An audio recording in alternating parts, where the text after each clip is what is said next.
Before diving into this incredible story, consider subscribing to the channel and hitting the bell. Every story here has something to say, and you won't want to miss a single one. The restaurant was packed that evening, each table occupied by elegantly dressed guests who seemed to be savoring not only their meal, but also the elegant and cozy atmosphere of the place. The soft lighting, diffused by blown glass pendants, enveloped the room in a soft ambience, blending understated luxury with welcoming warmth. The walls were adorned with modern paintings in muted yet vibrant colors, and the polished oak floor echoed under the light footsteps of the waiters. Conversations mingled in a hushed murmur, occasionally punctuated by crystalline laughter or admiring exclamations over the dishes.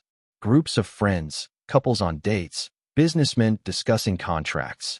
Each brought their own energy to this social symphony. The impeccably dressed waiters glided with studied elegance between the polished wooden chairs, placing plates with almost choreographed precision. In a corner near the large bay window overlooking the bustling street, James sat slightly back, watching the scene with a wry smile. A successful businessman, his reputation in the business was firmly established. This restaurant, which he had frequented for years, was more than just a place to dine. It was a symbol, a showcase of his social status and his taste for refinement. This evening, however, his gaze did not wander distractedly over the room. It stopped, almost insistently, on a woman sitting alone at a nearby table. Elegant, without ostentation, she wore a sober dress, cut from a light fabric that delicately hugged her curves. Her dark skin shone softly under the lights, contrasting sharply with the immaculate white of the tablecloth and the shiny porcelain of her plate. The contrast stirred in James a mixture of arrogance and prejudice, long buried in the recesses of his mind. She shouldn't be here, he thought, his gaze hardening. He could already imagine himself addressing her with a dismissive remark, a small lesson in humility that would remind everyone, in its own way, of the unspoken rules of this world he thought he controlled. But what he didn't know yet was that night, this simple presence would change his life much more profoundly than he could have ever believed. The waiter, a young man with a discreet, professional smile, approached the table where the woman was seated, ready to take her order. The woman, calm and collected, looked up at him with a serenity that contrasted with the hushed commotion around her. "Good evening, sir. I'll have a glass of red wine, please. And for dinner, the dish of the day." The woman's voice, soft but firm, cut through the surrounding hubbub. The waiter took down her order with a slight smile, then walked away to take it to the kitchen. James, sitting at his nearby table, watched the scene with growing irritation. Every word the woman spoke resonated like a provocation in his mind. Why was she, alone, sitting in this restaurant where, according to him, the clientele was handpicked? This place was a sanctuary of refinement, a space reserved for a certain elite, and he couldn't accept that she was sitting there as if nothing were wrong. He stood slowly, his shoes clicking with feigned authority on the polished parquet floor. His gait was measured, calculated to attract attention. His eyes, however, burned with a mixture of arrogance and contempt. He approached the woman's table, his smile meant to be falsely affable, but his words betrayed a different intention. "Excuse me, miss," he said in a honeyed voice, "but this restaurant is not a place for, well, everyone. Perhaps you have the wrong address." She looked up at him slowly, without the slightest hint of hesitation. Her deep, bright black eyes reflected a quiet determination, an inner strength that nothing seemed able to shake. "I'm in the right place. Like everyone else, I have the right to be here," she replied calmly, her voice clear and steady. A heavy silence fell around them. The surrounding customers stopped talking, hanging on as the exchange suddenly became the center of attention. Some looked on awkwardly, others curiously, while a few looked away, uneasy. James felt his pride sting. He decided to press the point, convinced that he was doing what was necessary to put things back in order according to his vision. "I'm just warning you," he said, lowering his voice slightly. "There are certain rules we follow here. Perhaps you should learn them before you come." Without a word, the woman rose gracefully. She placed her glass on the table with an apparent gentleness that contrasted with the firmness of her forthcoming words. "Sir, I came to dine in peace, not to be subjected to your prejudices," she declared in a calm but sharp voice. "If you wish to stay here, I advise you to learn to respect others." With that, She turned away from him and headed for the exit, her sure footsteps echoing on the floor. James stood there, his jaw clenched, a complex mix of anger, confusion, and shame crossing his face.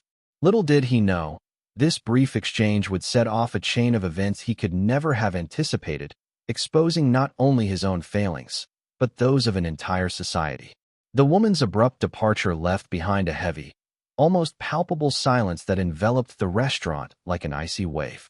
The raised voices and the clinking of cutlery had faded, replaced by an embarrassed silence.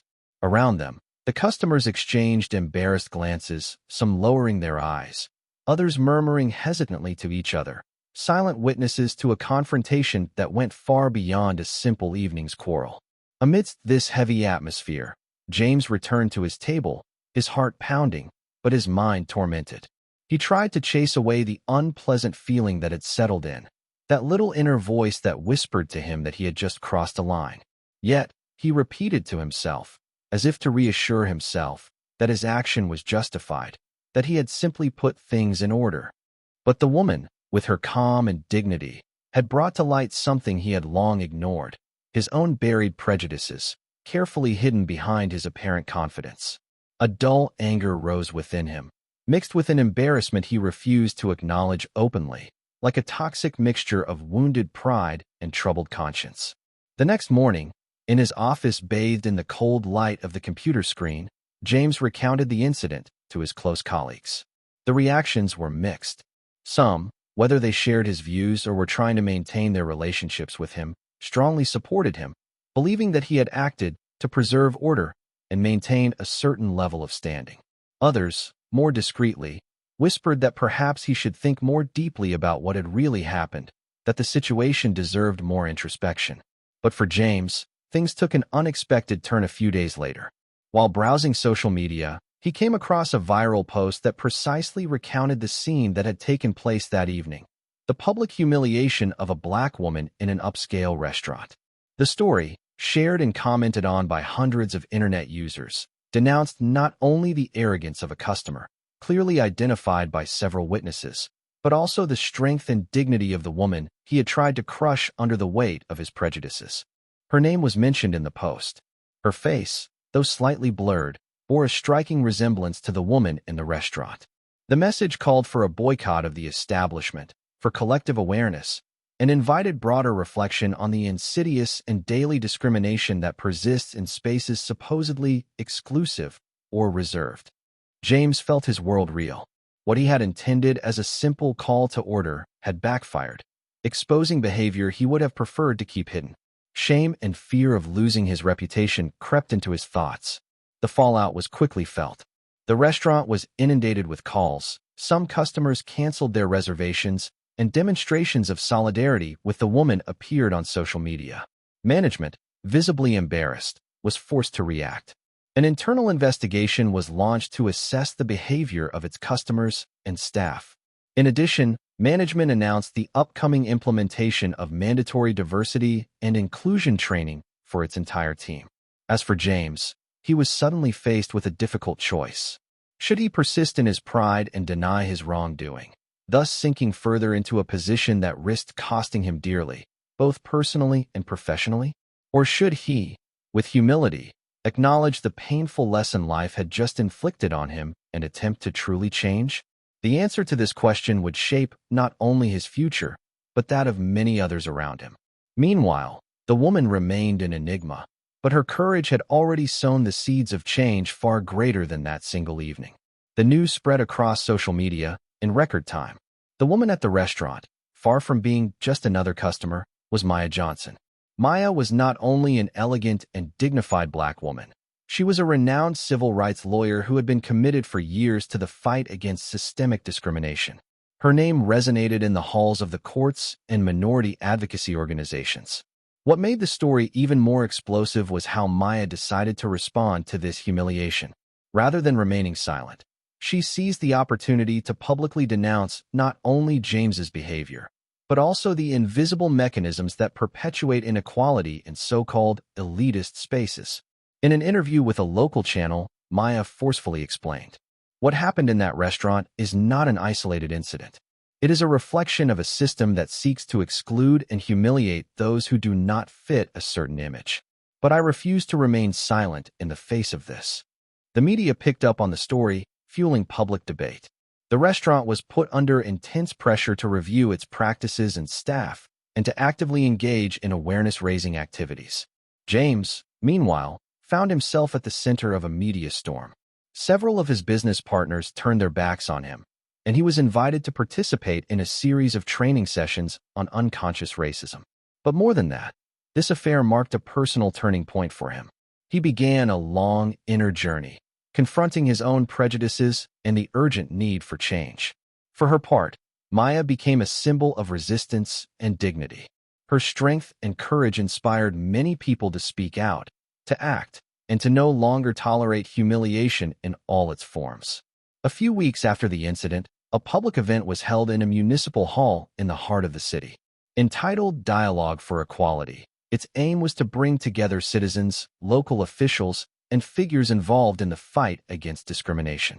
Maya Johnson, invited as a keynote speaker, also agreed to face James, who had asked to participate in the discussion, knowing that he had to face this decisive moment. The room was packed, the atmosphere electric. Eyes crossed, tense, curious, and hopeful. When James spoke, his voice betrayed a mixture of nervousness and determination.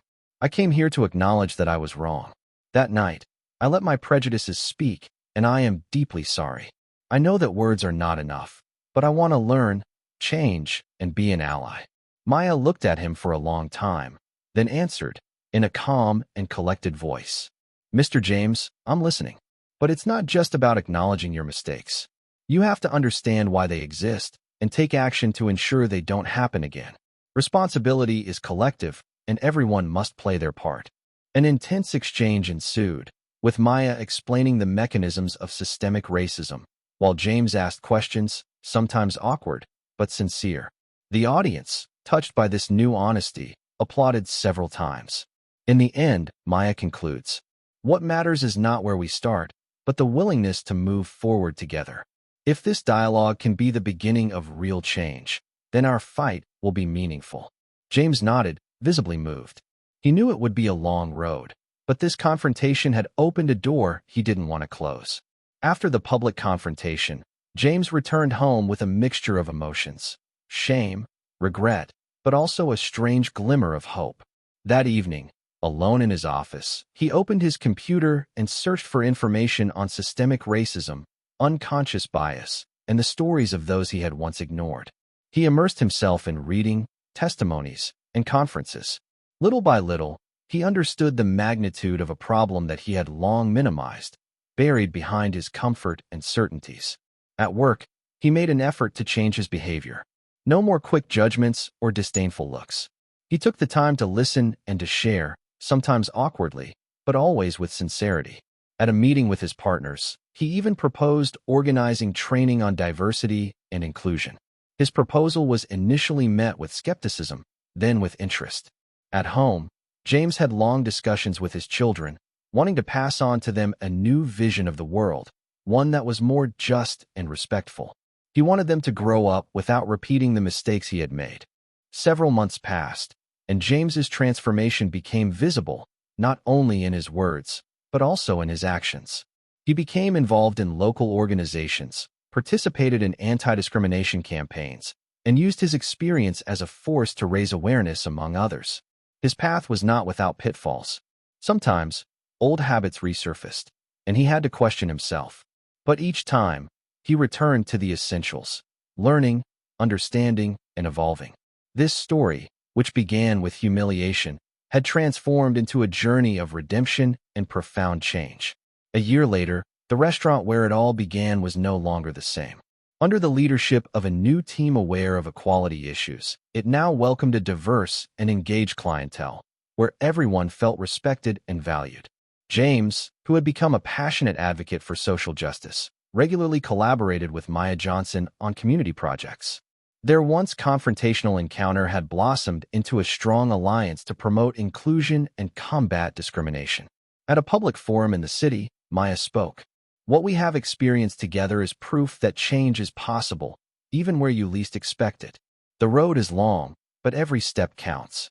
James, sitting in the front row, applauded with conviction. He knew that his journey had inspired others to question and take action.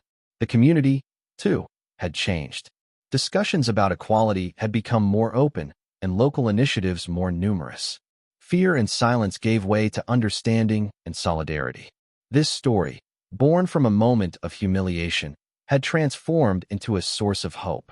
A powerful reminder that, even in adversity, dignity and courage can pave the way to a better future. Maya and James's story reminds us that behind every prejudice lies an opportunity for change. Humiliation, anger, or fear should never be the last words of an encounter, but the beginning of a sincere dialogue. It takes courage to admit your mistakes, to listen to those you have hurt, and to embark on the sometimes difficult path of personal transformation. But it is this courage that builds bridges between people, that destroys the invisible walls of division. Today, more than ever, it is essential to cultivate respect, empathy, and solidarity. Because only in this way can we build strong, just, and inclusive communities where everyone can belong without fear or judgment. This story is an invitation to look beyond appearances, to question our certainties, and to act with dignity for a better world.